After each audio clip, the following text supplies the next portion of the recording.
inspires winners and defeats losers.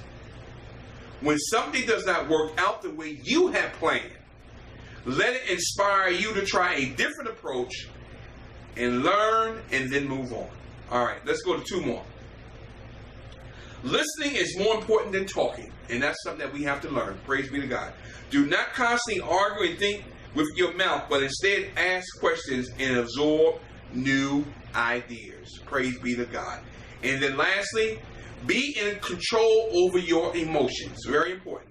Do not let fear or opinions of the general public dictate your actions.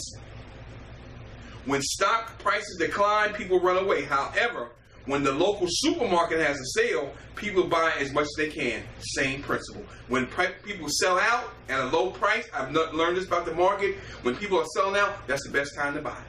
Best time to buy. Because on good stuff, eventually the stock is going to go back up. All right, and that's where you can get in the ground floor, and you may get 5, 10, 50, 100, maybe 1,000 shares at little or nothing. You see what I'm saying? That's what you got to do. Create assets. Create assets. Praise be to God. Let's go through this real quickly. Again, we have to first learn how to build assets and not create liabilities. That's the key to financial success. You have to be trained and get around people that's going to train you the right way. All right, let's go through our 3 things that we talked about. We already talked about why the rich get richer, because they use their assets to purchase their liabilities. The assets puts money in their pocket. What do we say about liabilities? Liability takes money out of your pocket. All right, let's go through number 1. The rich don't work for the money. They let their money work for them through their assets.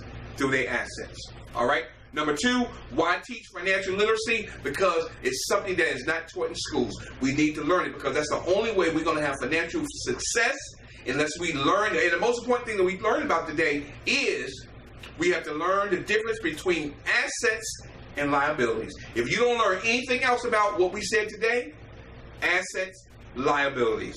All right?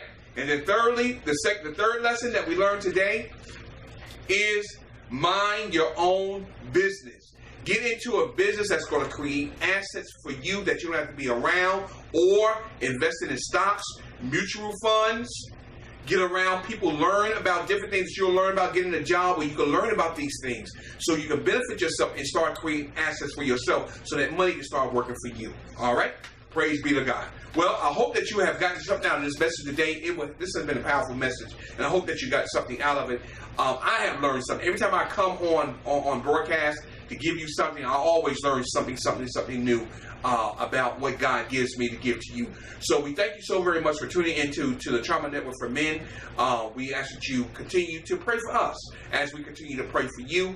Continue to pray for Brother Josh and Brother Dwight as they go to and fro, and hopefully they'll be back soon. If not, we're going to continue to move on, because God has called me and anointed me to do this, and I'm going to continue on to the day I die, because I know men need this kind of teaching in their lives, because we are the head, we are not the tail. All right, we have to be the lender and not the borrower.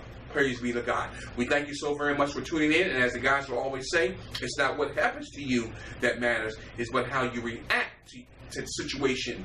That's what really matters. Finally, the secret is out. Even strong men struggle. Praise be to God. We love you, and we look forward to seeing you next time here on the Trauma Network for Men. God bless. Talk to you real soon.